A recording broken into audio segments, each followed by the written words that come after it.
Welcome to the federal Andhra Pradesh. ఆంధ్రప్రదేశ్లో ఒకవైపు విద్యా సంస్థల్లో సౌకర్యాలు సరిగ్గా లేవు, మరోవైపు మద్యం బ్రాండ్లలో కొన్ని తేడాలు వస్తున్నాయనే ఆరోపణలు, అలాగే కోవిడ్కు ముందు కోవిడ్ తర్వాత ఆక్సిజన్ కోసం చేసిన ఖర్చులో తేడాలు, ఇవన్నీ ఒకసారి పరిశీలిస్తే అసలు ఆంధ్రలో ఏం జరుగుతోంది? మొత్తం 6,674 స్కూళ్లలో అసలు విద్యార్థులకు టాయిలెట్ లేవు. ఇందుకోసం 1,394 కోట్లు రాష్ట్ర ప్రభుత్వం విద్యార్థుల తల్లిదండ్రులకు ఇచ్చే తల్లికి వందనము నిధుల్లో నుంచి, అంటే ఒక్కొక్క విద్యార్థికి 2,000 రూపాయలను మొత్తం 15,000 రూపాయలు చేస్తున్న సాయంలో నుంచి 2,000 రూపాయలను కట్ చేసి ఆ నిధుల ద్వారా టాయిలెట్స్ను బాగు చేయాలనేది ప్రభుత్వ నిర్ణయం. ఆ మేరకు జరుగుతోంది. అయితే మరి ఇన్ని స్కూళ్ళలో ఎందుకు అసలు టాయిలెట్ లేవు? అంటే బాలికలకు కలిపి ఉన్న స్కూళ్ళలో 6,050 స్కూళ్ళల్లో అసలు టాయిలెట్లే లేవు. ఇంకా కేవలము బాలికల స్కూళ్ళలో 624 స్కూళ్ళకు సంబంధించి టాయిలెట్ లేవు. టాయిలెట్స్ లేకుండా చిన్నపిల్లల నుంచి ఇంటర్మీడియట్ వరకు ఎలా స్కూలుకు వెళ్ళాలి? అక్కడ 1కి వచ్చినా 2కి వచ్చినా లేదు, బాలికలకు ఏదైనా ఒక చిన్న సమస్య వచ్చినా, డ్రెస్సు చేంజ్ చేసుకోవాల్సి వచ్చినా, కనీసము హైజీనిక్గా స్టూడెంటు ఉండాల్సి రావడానికి అవసరమైనటువంటి టాయిలెట్ బాత్రూమ్స్ ఎందుకు లేవు? అందులో కనీసం ఒక వాష్ బేసిన్ అయినా లేని స్కూళ్ళు కూడా ఉన్నాయి.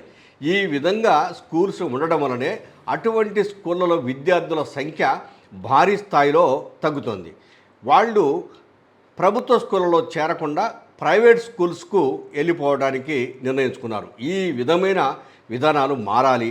ప్రభుత్వము ఇంత డబ్బు పెట్టుకుని ఎందుకు టాయిలెట్స్ను కొత్తవి నిర్మించలేదు, ఉన్న వాటిని బాగు చేయట్లేదు? అక్కడ ఉన్నటువంటి ఆ టాయిలెట్ పని వాళ్ళు ఎందుకు పని చేయడం లేదు? వాళ్లకు కనీసం 5,000 పైన ప్రతి నెల జీతం ఇచ్చి పెట్టుకుంటున్నారు. ఉదయం కొంత టైం మాత్రమే వచ్చి టాయిలెట్స్ క్లీన్ చేసి పోవడానికి కూడా కుదరని పరిస్థితుల్లో ఉన్న వాళ్ళని ఎందుకు పెట్టుకోవాలి?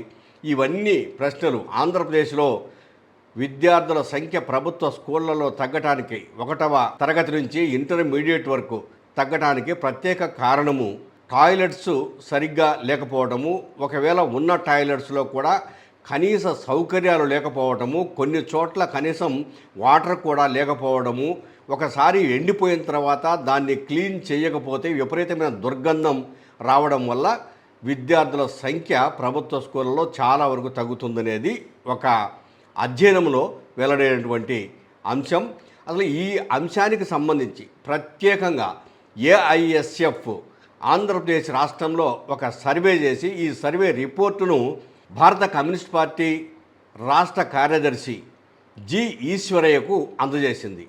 ఆయన ప్రభుత్వానికి ఒక ప్రత్యేకమైనటువంటి ప్రకటన విడుదల చేస్తూ వెంటనే సుమారుగా 6,000 పైన ఉన్నటువంటి ప్రభుత్వ స్కూళ్లలో ఈశ్వరయ్య ఒక ప్రత్యేక ప్రకటన విడుదల చేస్తూ 6,674 స్కూళ్లలో టాయిలెట్స్ లేకుండా ఉన్నాయి, అవన్నీ బాగు చేసి సమస్యలను పరిష్కరించాలని చెప్పేసి ముఖ్యమంత్రి చంద్రబాబు నాయుడుకు విజ్ఞప్తి చేశారు. ఇక ప్రధానంగా మద్యం ప్రియులకు కొంచెం ఇబ్బంది కలిగించే అంశం, మహారాష్ట్ర, మధ్యప్రదేశ్ రాష్ట్రాల్లో ఒక 2 ప్రముఖ కంపెనీలకు చెందినటువంటి మద్యం బ్రాండ్స్, ఆ బ్రాండ్స్ కూడా ఆంధ్రప్రదేశ్ రాష్ట్రంలో బాగానే అమ్ముడవుతున్నాయి.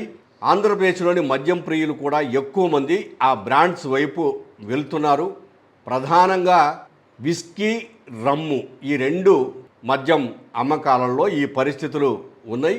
ఈ 2 మద్యం అమ్మకాలను ఎట్టి పరిస్థితుల్లోనూ అమ్మకూడదని భారత ఆహార భద్రతా ప్రమాణాల సంస్థ ఆ రెండింటి మీద నిషేధం విధించింది. అంటే ఆ 2 బ్రేవరేజెస్ కంపెనీస్ మీద నిషేధం విధించింది. అందులో అసలు ఏమున్నాయి, ఎందుకు ఆ నిషేధం విధించాల్సింది వచ్చింది అంటే, ప్రకృతి సిద్ధంగా తయారు చేయాల్సినటువంటి మద్యాన్ని కృత్రిమంగా తయారు చేస్తున్నారు.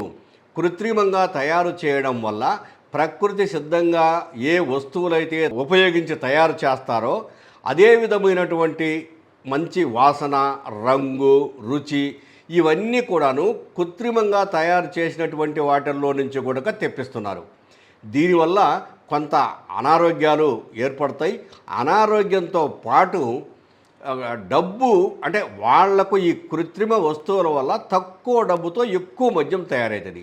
కానీ మద్యం ప్రియులు మాత్రము ఎక్కువ డబ్బు పెట్టి కొనుగోలు చేసి తాగాల్సిన పరిస్థితి ఏర్పడింది. గత ప్రభుత్వ హయాంలో దాదాపు జాతీయ బ్రాండ్స్ను ఎక్కువగా తీసుకోలేదు వైఎస్ఆర్సీపీ ప్రభుత్వం. ఈ ప్రభుత్వం వచ్చిన తర్వాత కూటమి ప్రభుత్వం మద్యం పాలసీని నవీకరించి తద్వారా అన్ని రకాల బ్రాండ్స్ను తీసుకుంటా ఉంది. ఇప్పుడు ఆ తీసుకుంటున్న బ్రాండ్స్లో ఇవి కూడా ఈ రెండు కంపెనీల ప్రముఖ బ్రాండ్స్ కూడా ఉండడం వల్ల అయితే ఆ బ్రాండ్స్ ఏంటి, ఎందుకు అమ్మకూడదు, ఈ వివరాలన్నీ కూడాను మధ్యప్రదేశ్, మహారాష్ట్రలో అక్కడి కేంద్ర ప్రభుత్వ సంస్థ వెల్లడించింది. అయితే అవి కూడా ఆంధ్రప్రదేశ్లో అమ్ముతున్నారు కాబట్టి ప్రస్తుతానికి స్టాక్ ఏదన్నా ఉంటే ఆ స్టాక్ వరకు అమ్ముకొని కొత్త స్టాకును ఇక్కడికి కొనుగోలు చేయకని విధంగా కేంద్ర ప్రభుత్వము చర్యలు తీసుకునే అవకాశం ఉంది. ఇక కోవిడ్కు సంబంధించి 2019 ఆ ప్రాంతంలో వచ్చినటువంటి కోవిడ్కు ముందు ఆంధ్రప్రదేశ్ రాష్ట్రంలోని ప్రభుత్వ వైద్యశాలల్లో ఆక్సిజన్ కొనుగోలు ఎలా ఉంది, ఎంత మొత్తము ఆక్సిజన్ కొనుగోలు చేసేవాళ్ళు, కోవిడ్ తర్వాత అంటే 2022 తర్వాత నుంచి ఒక 4 ఏళ్ల పాటు ఎంత మొత్తము ఆక్సిజన్ కొనుగోలు చేశారు. ఆ మధ్యలో కోవిడ్ వచ్చిన టైంలో 162 ఆక్సిజన్ కొత్త ప్లాంట్లను ప్రభుత్వము నిర్మిస్తే ఆ 162లో ప్రస్తుతము 161 ప్లాంట్లు పనిచేయలేదు, మూలన పడ్డాయి. ఎందుకు మూలన పడ్డాయి అవి? అసలు ఈ కొనుగోలు గతంలో కోవిడ్కు ముందు అంత తక్కువగా ఎందుకుంది? కోవిడ్ సమయంలో ప్రభుత్వం తయారు చేసినటువంటి ప్లాంట్లలో ఉపయోగించుకున్నారు.